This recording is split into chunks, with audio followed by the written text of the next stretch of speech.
Welcome back. It's been a while. My last proper upload was in January 2025, so last year, start of last year. That's we're in March now. Wait, what's the date? March. We're in April. I'm recording this on the 31st, so we're still in March. It's only 10 p.m. In a couple hours, it'll be April. I'm looking forward to April because then Grime 2 comes out. I'm going to jam that all of next week and inevitably forget to continue making this video like I did 3 months ago when I started making this video. Anyway, it's been a while is what I'm saying, and so I've got a lot of stuff to show you, and it might take a little while to get all of this out, but it'll be worth it. It'll be worth it. So I know I've shown a little bit of this build in 2 previous videos that I've uploaded to my channel, but basically no one saw them.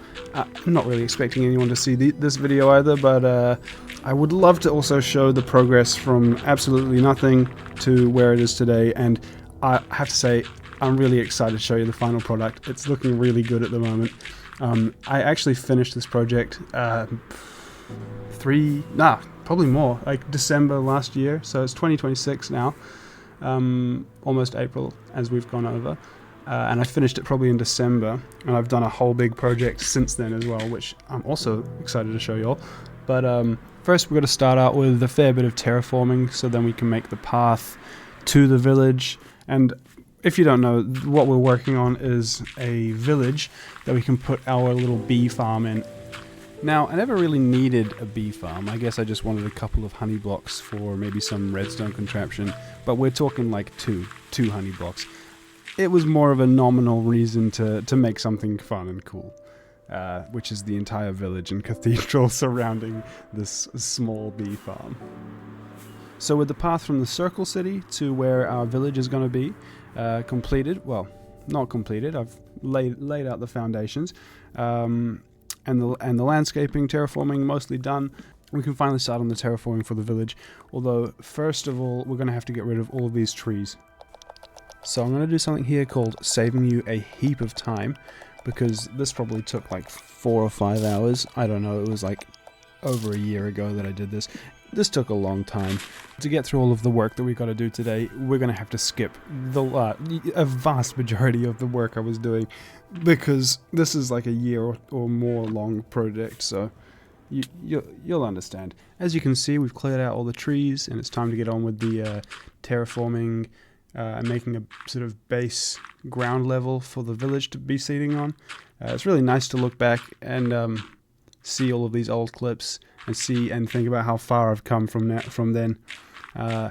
One of my other hobbies is playing Kendama, and I like to go and watch my old clips from like 2018, 19, and just see how far I've come with that. I think the biggest thing for me in life, hold up, this is getting a little too serious, but the most enjoyable thing in life for me is just getting better and improving, or just progressing at whatever it is I'm doing. And whether I'm playing Minecraft or Kendama or whatever other hobby I have, being able to see my progress is just such a rewarding feeling. I love a lot of different games, particularly Metroidvanias. I like the Souls-like games. I like sort of challenging games like that. But honestly, Minecraft hits so much better than any of those other games. I suppose better is a sort of subjective word, but it's just so creative. Like, you can just do whatever you want and you build it, and it's your own, and every single block you place is there forever, and you can look back and just feel that sense of progress, which is just nice. Sometimes I've like got 300 hours or 400 hours in Dark Souls 3, and there's no like proof of that beyond a number on my little Steam page that says, oh, you got 350 hours on Dark Souls 3. I've got nothing to show for that. I had a great time, and I don't regret a single second of the time I was playing Dark Souls 3, and I will absolutely continue playing it. It's one of my comfort games, but it doesn't have the same staying power as a creative game like Minecraft does. With that said, we've finished the terraforming.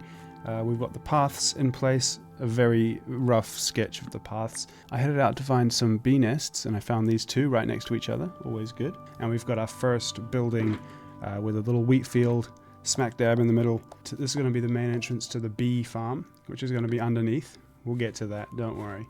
But first, I really want to talk about this book that I'm reading called The Passage by Justin Cronin. It's genuinely one of the most fun things I've ever read in my whole life. I don't read a lot of books. I've been reading a little more over the last couple of years. I mean, I'm a bit too addicted to my computer to really read a lot, but this thing is so fun. It's about a vampire apocalypse, but you wouldn't believe it. Like, for the first quarter of the book, it's just about this young girl, and she's been abducted by the US military, and it's this feels really serious, and then shit just hits the fan, and then you move to 100 years in the future, spoilers, and there's a fucking vampire apocalypse, and 90% or more probably of humanity has been killed, and I love it. It's so fun. It just keeps you on your toes, and I love that in the setting of this very post-apocalyptic world where, as far as the main characters are aware, they're the only people left on Earth. They're probably not, but as far as they're aware, they're the only people. There's still this element of hope, and optimism and excitement at the thought of there being other people, even though they know they're probably going to die and they're probably never going to find out. So yeah, that's kind of fun. It's interesting. Anyway, we started making the bee farm, or at least where we're going to put the bee farms. So it's going to be a bit of a dungeon. It's going to be a beautiful village on top. Going to have a beautiful cathedral, lovely village, all pretty and stuff. And then it's hiding a dirty secret of a dirty secret. The village is hiding a dangerous secret, and they're keeping these bees, and they're using them. I don't know. I just thought it was kind of funny. But yeah, we gotta have the lava backlights, of course. Bring back that 2010 Minecraft style. So here I am actually building the bee farm, and I was kind of just winging it. I think I looked at it a little YouTube tutorial. Probably did. I can't remember. It was so long ago now. We're talking over a year ago, whatever. We've been over this. It was annoying to make, actually. It was annoying to make, and then also quite annoying to get running, but definitely satisfying now that I have it running. As you can see, I've started putting in a couple outlines for the buildings, and the farm is looking pretty lovely. I'm going to build 2 of these farms, one on each side of this dungeon area. On this side, we've got the shears, and that gives us the honeycomb, and then on the other side, there we go. On the other side, I'm putting bottles, and that gives us bottled honey, which you can make honey blocks with as well.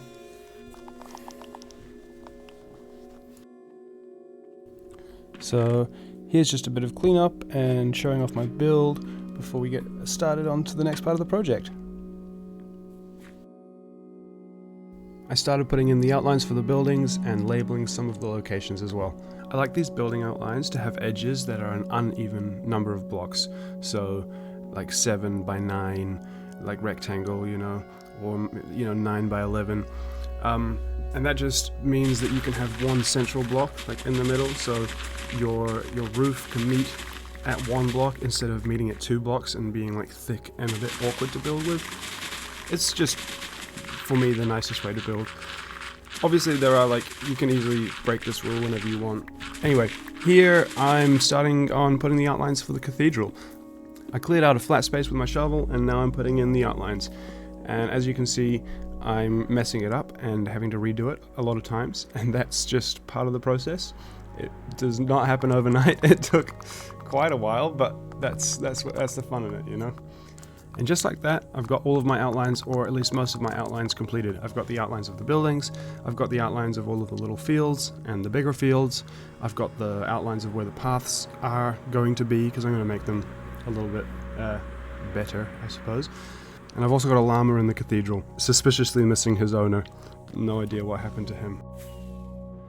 Now that I've got the outlines in place, the buildings come up quite quickly, because I know I've got a formula, right? I do the base, which is the stone. I've got stone, cobblestone, stone bricks, and andesite, and I just shift through those as I'm placing them down.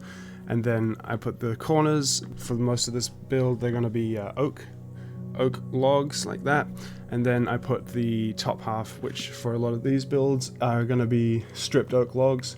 And to get all of the oak and a lot of the spruce, because I'm using a lot of spruce on the trimmings and also the interiors. I just manually mine it all. I grow a big old tree like this and then I mine it down, and it takes like 20 minutes. Watch a YouTube video, easy peasy. It's kind of satisfying, kind of fun. Also, just takes such a long time that it's kind of boring as well.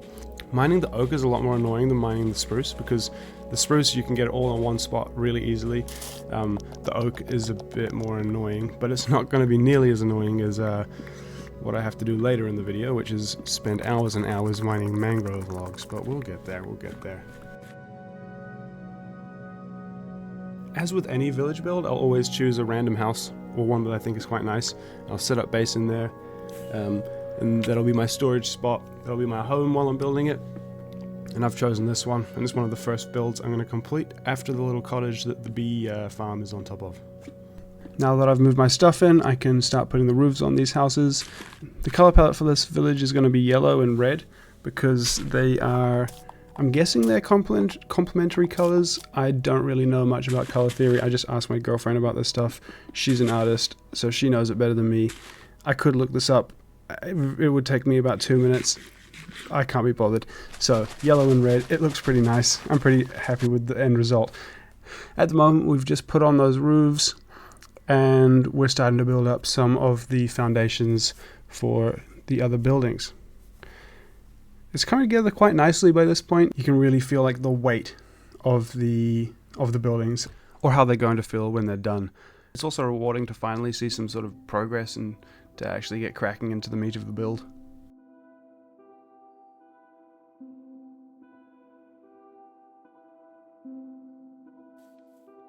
I'm a little sad that I don't have any of the building of the interior of this house, because this is the hub. This is where I live, at least for the whole time that I was building this place. But I just didn't have any footage of me building it, so oh well. I'm using granite, polished granite and bricks for the foundations of the upper buildings in the village. I'll put stripped oak logs as the upper half, as well as some, I'm going to use bone blocks. But the problem is that I don't have a bone farm, or at least not a very good one. So we're going to go back to the start of my world, which has a little bone farm with a, what are they called? Little skeleton spawner. Kill this guy. He deserves death. And then let's head down to the skeleton farm. Yeah, this place needs renovations.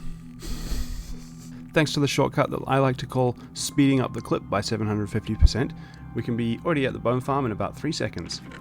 Now, Old Faithful ain't the fastest thing in the world, but gets the job done in a pinch, and I have no other choice. But in the future, I think maybe my next project might have something to do with bone collection.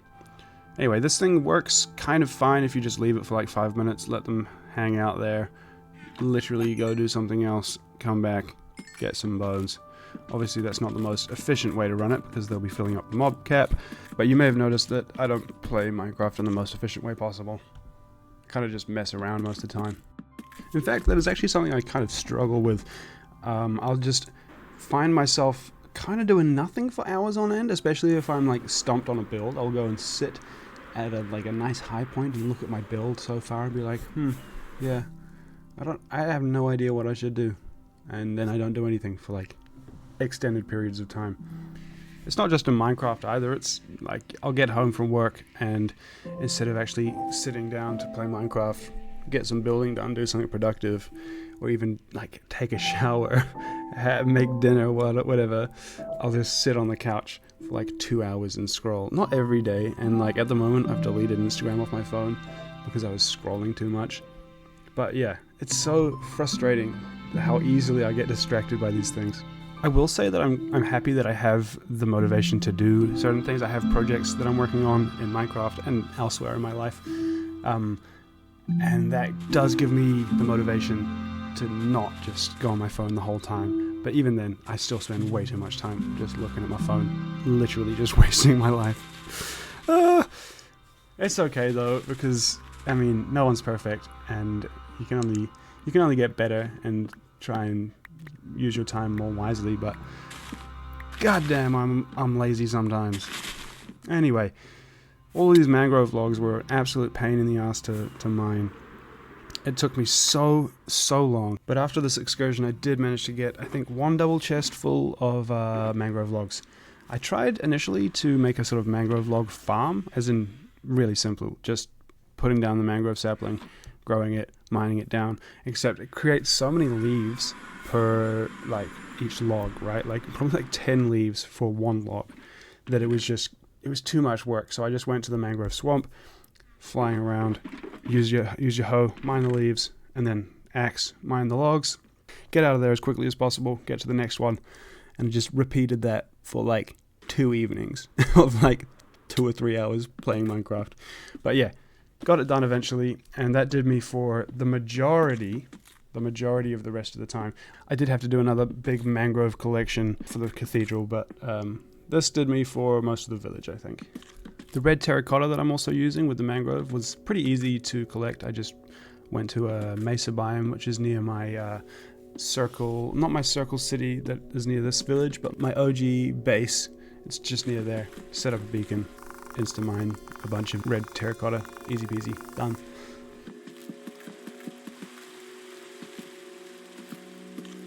I'll finish that up and then take a quick moment to show off what I've done. I like to do all of the builds together.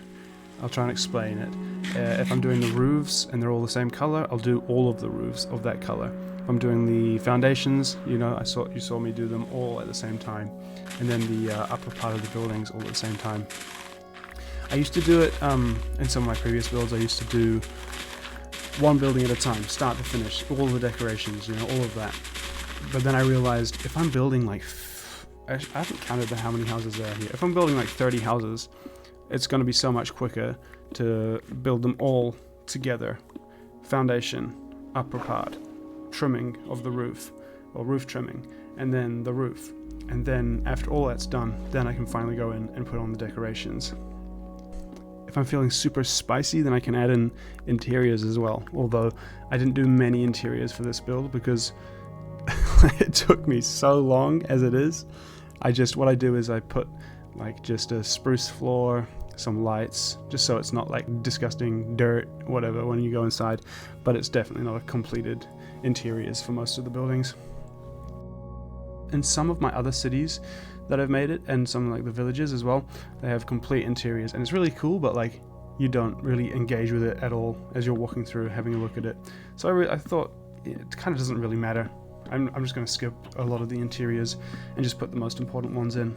Like, of course, I do the full interiors on the cathedral, and like some of these ones here where these little barns where the animals are staying, they've got interiors.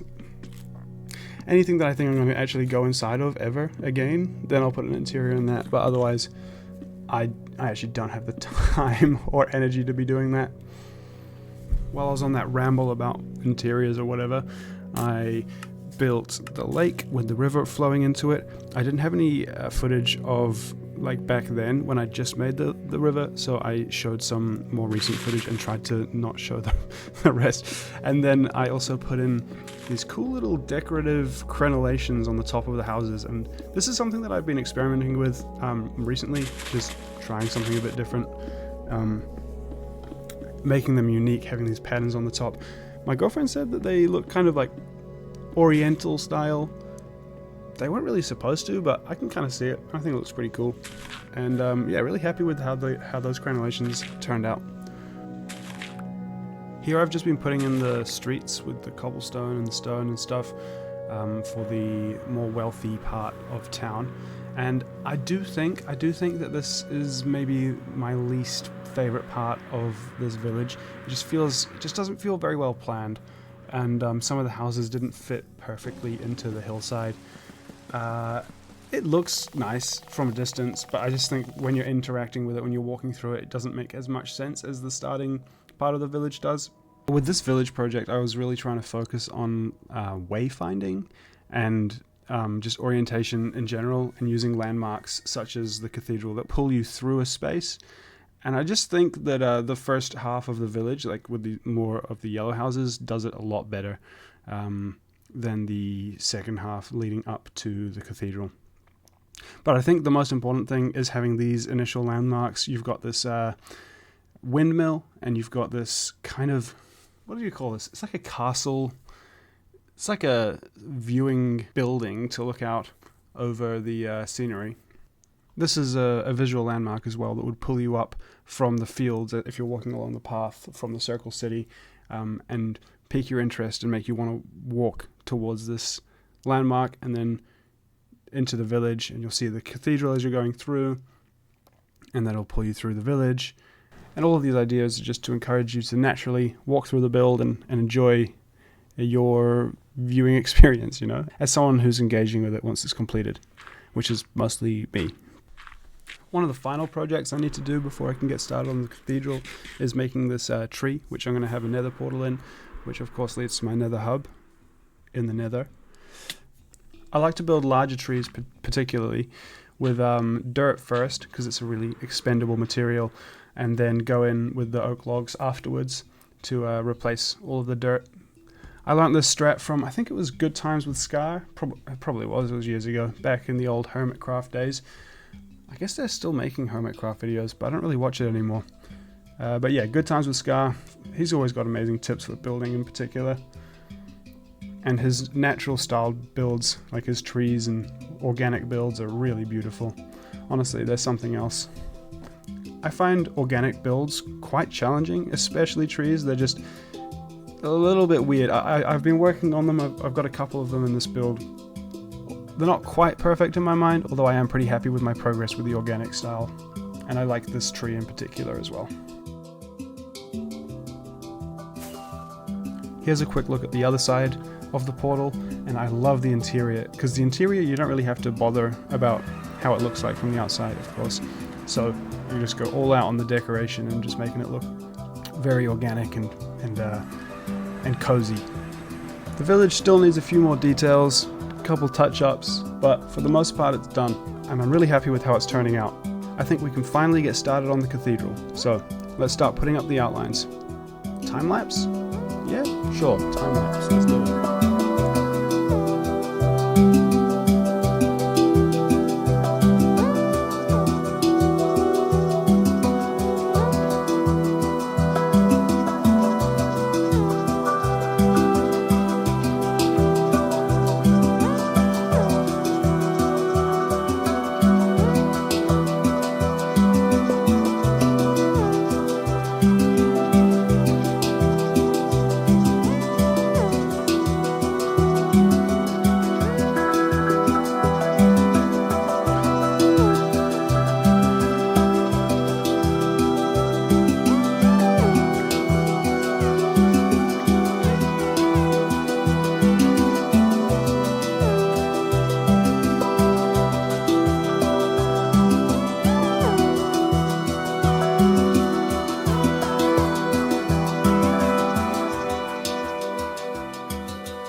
Bum bum bum bum bum ba-dum. Bum bum bum bum. Alright, I figure that's as good a place as any to stop the time lapse with another example of why I don't play hardcore Minecraft. If I did play hardcore, I'd be on my 230th world by now.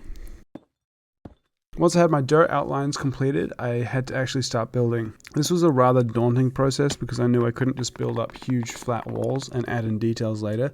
I tried this before with the Circle City, and while I'm happy with the build on the grander scale, the individual towers and buildings are kind of a bit lackluster. They're very flat.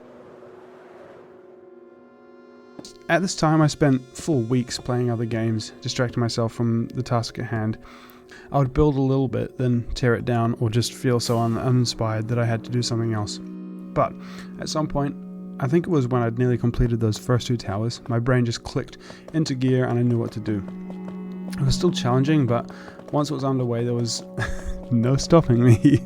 I never do any test builds in the creative world. I just figure out my block palette, lay out the foundations, and refer to my inspiration document to get a good idea of what I'm going to build. I like to take inspiration from real-world sources and then seek out other similar Minecraft builds to help me understand how I'll achieve the desired result in the game. Man, I keep struggling to think of things to say, and so I think, oh yeah, I'll just get drunk and then it'll make it easier for me to come up with things to say about my Minecraft.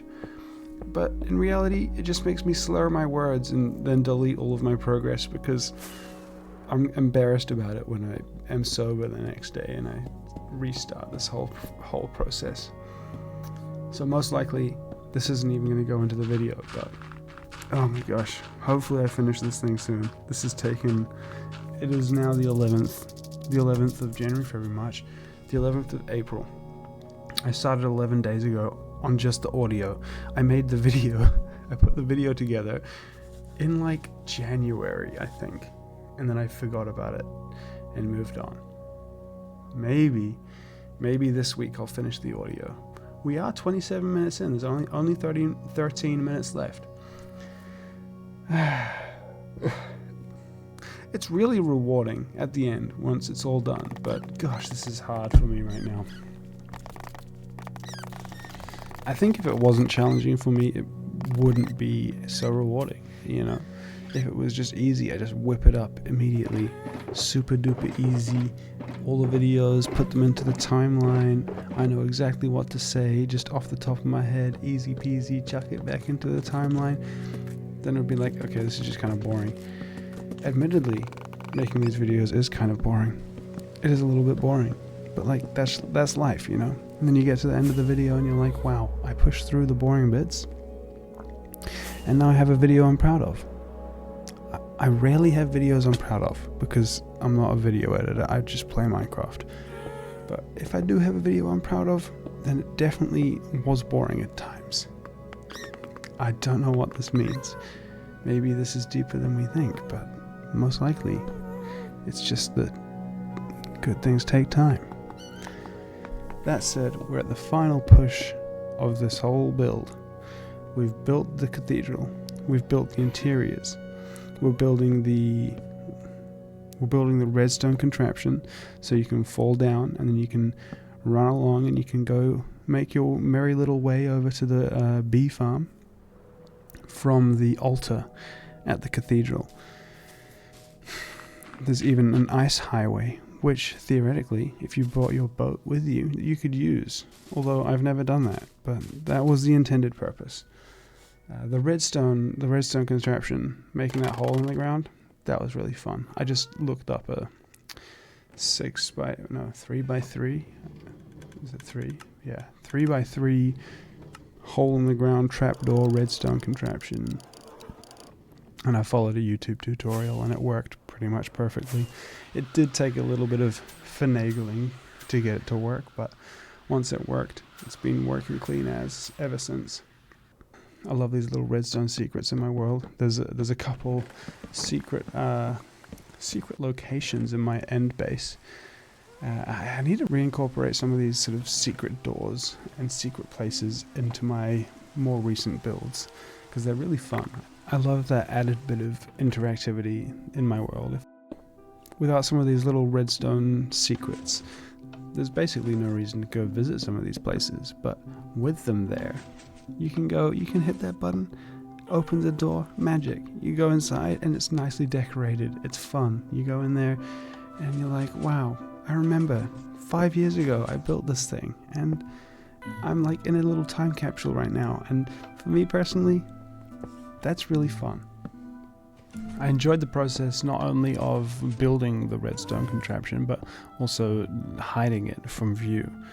It was quite satisfying, you know, you build it, and then you put some trapdoors, you put some slabs, you put some stairs down, and then suddenly, where's it gone? You hit this button, magic, it just works, you know, you don't have to think about it. Of course, I put in some decorations so it looks cool when you're falling. Our next job is to dig out the tunnel and then build the tunnel that goes from the cathedral all the way to the bee farm. To do that, I'm going to need a bunch of ice. Luckily, I have a nice ice biome pretty close to my 0, 0 coordinates, so I just nip over there, mine up some ice, and head back on over to my cathedral. It's now the next day. I was completely falling asleep on those last couple of recordings last night. Anyway, we're back at the cathedral, building our ice highway. Let's get back into it. As soon as I had all of the blocks, all of my ice blocks, all of my shroom lights, the shroom lights were a little annoying to get, but, you know, just flew around in the nether with a hoe and picked them up. As soon as I had all my blocks, I just placed them down, easy peasy. Now we've got a wee highway for the bee priests to go to their bee congregation down under the bee village. Or something like that, I guess. I don't know. I just thought it'd be fun. Jokes aside, I'm super happy with how this has turned out. The connection between the cathedral and the bee farm. The village is pretty much complete now. I mean, no, it is complete now. I might have done some further touch-ups, and I've still got a little bit of work to do left in this episode because I'm making a whole other village, but we'll get to that in a moment. For now, I'm just going to revel in how cool this is and how happy I am that it's finally completed. I'm afraid that I can't spend much more time enjoying my handiwork because I've got a whole nother village to build. Like always, I start by laying out the basic pathwork where all the roads are going to go. I do a bit of terraforming and I extend this river, or lake rather, until it looks a bit more natural so I can build a bridge over it. This whole area between the two settlements has been such an eyesore, especially flying between the two. I'm really excited to get this one completed, and then I'll feel like the whole build, all the way from my mountain build to my circular city to the bee village, will feel finally complete, I think. I finished up building the walls, making them tall enough that the livestock couldn't escape, and then turned one of the fields into a wheat field, and then put some livestock in the other field. I added in a cute pumpkin patch, and at some point I added another field in there, next to the pumpkin patch. I really like how the granite and brick walls came out. I like the colorway, and I really enjoy how the red pairs with the orange of the pumpkins when they grow. I think building these little fields with the walls is one of the most rewarding things in Minecraft. You don't really need any technical skill, you just need a little bit of time and some blocks of a certain color, and then, yeah, just place them down pretty much randomly, and then you have a cute little field. And what's more rewarding than that? I mean, succeeding at school and work, or having a loving partner, they're pretty cool, but have you ever tried just having a nice little field in your Minecraft world? Come back to me once you've given that a try, buddy. As I was building this barn, I got absolutely swamped with mobs, so let's go obliterate them. 1, 2, 3, 4, 5, 6, 7, 8, 9. Hit them with the strafe. 10. Double tap. We're done. Light it up. Let's put the floors in. We're going to go with a nice spruce for most of the floor, and we're going to get some coarse dirt in there. Make it interesting. This barn's going to be my base of operations while I'm working here anyway, so let's make it nice. I quickly got started on the other buildings in the village. I'd already built up the foundations and the walls. and then it was just a case of putting in the roofs and then working on the decorations, and all of this went out pretty quickly within a week, so that's pretty quick for me. This whole area is pretty much just flyover country, so I didn't really need to do much of the interiors. I just made sure the exteriors were looking pretty nice, and that was about it, really. It's not quite finished in this clip, but you get the idea, and I'll do a flyover so we'll get a closer look later when it is finished. I saw this random lone skeleton horse get hit by lightning, and then it spawned like several skeleton horses, and on each of them was a skeleton. So I killed the skeletons, and then took my new friends home back to the ranch where they live to this day. And just like that, pretty much the entire build's complete. We've done a lot of work in this episode. It took me over a year, or maybe just 1 year. With plenty of breaks, of course. I'm not a super dedicated player. We built the cathedral, we built the bee village, we built the bee farm, we built the little ice highway under both of those. We built the tree with the nether portal in it, the path that goes from the circle city to the village, and the sort of village in between. We built all those fields there, and just after finding those skeleton horses, I built a little stable just outside of the bee village, and that's why I've gone out to find horses, so I can take them back to the stables, and also I figured it's a nice way to look at some of the stuff that I've built throughout the episode. As a final couple of tasks, I made that sort of large oak tree a little slightly nicer looking, a little more organic looking. I forgot to mention that I made 2 bridges, and I'm just zhuzhing up these smaller trees that I've added around the pathway to make it look slightly more visually appealing. Oh, and I added a well as well, which is fun, I guess. But man, I'm so tired. So I'm going to do one more flyover once this is all over, maybe chuck in a couple screenshots, and then I think that's it. I can finally go to sleep. While this renders, because it'll probably take like 3 hours because it's a 40-minute video, so yeah. Thanks for watching. Enjoy your evening or whatever it is you're doing. And well done for making it to the end of the video. If you have, I'm fucking terrible at this stuff, so good on you. I'll hopefully have another video out pretty soon, because I've already finished the next project that I did after this, and it's one that I'm pretty proud of, so I'm pretty keen to get it started on that video. Yeah. See you next time.